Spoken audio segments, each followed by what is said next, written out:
Hello, my name is Pietro Pagani, and I am going to present the Second World War and how it is intertwined with human rights and gender rights. First of all, I'm going to tell you about a few key events of the war itself. The war began when Germany invaded Poland, the 1st of September in 1939.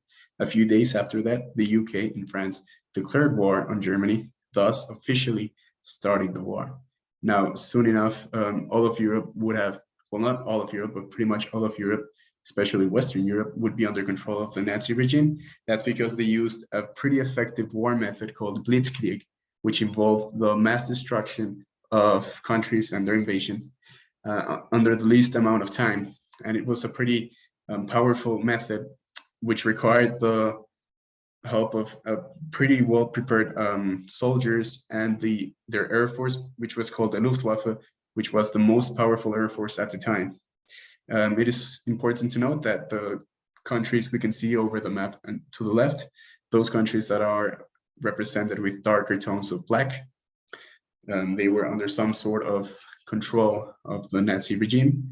The countries in white were neutral, and that island over to the left of France, well, actually on top of France, is Great Britain, who played a key role in stopping the Nazi regime from expanding even more in Europe, especially thanks to Churchill, who came into power in 1940, 1st of May 1940, and he was a key role to stop Hitler, actually. He had an Operation Dynamo, which is a great success, where it involved the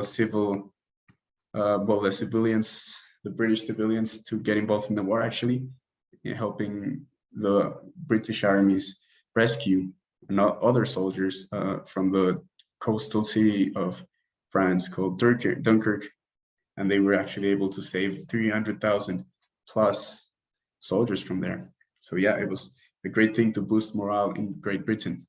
Now the United States got involved after the attack on Pearl Harbor in 1941, and this began the Pacific Theater War. It was between Japan and the United States. Then D-Day came, when the United States and its allies landed in Normandy, the 6th of June, 1944, which would actually lead to the liberation of occupied states in Europe, and actually also lead to the fall of the Nazi regime. Over the picture that we can see over to the right, we have the American Marines raising the American flag in Iwo Jima, the later stages of the Pacific Theater. It's actually an island in Japan. Now, the woman involvement in the war was pretty crucial for the victory of the Allies, especially considering that all of the men were off to war. Who was working the land in the United States? No one. That's why over 6 million women got jobs during this time, achieving a 0% unemployment in the country, which was unheard of at the time. Then over 3 million American women actually were volunteering with the Red Cross, and an additional 200,000 women served in the military in positions such as service pilots and other branches of the military. They were a key role for the victory of the Allies.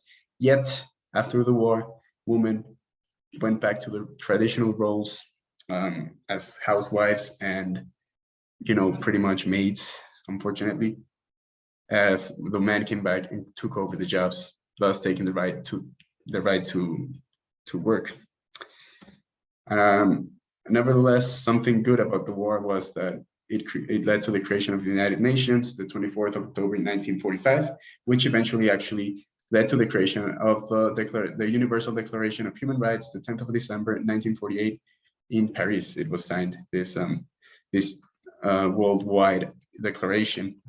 It contained 30 articles, which every article contained one basic human right, and every country would be encouraged to accept it.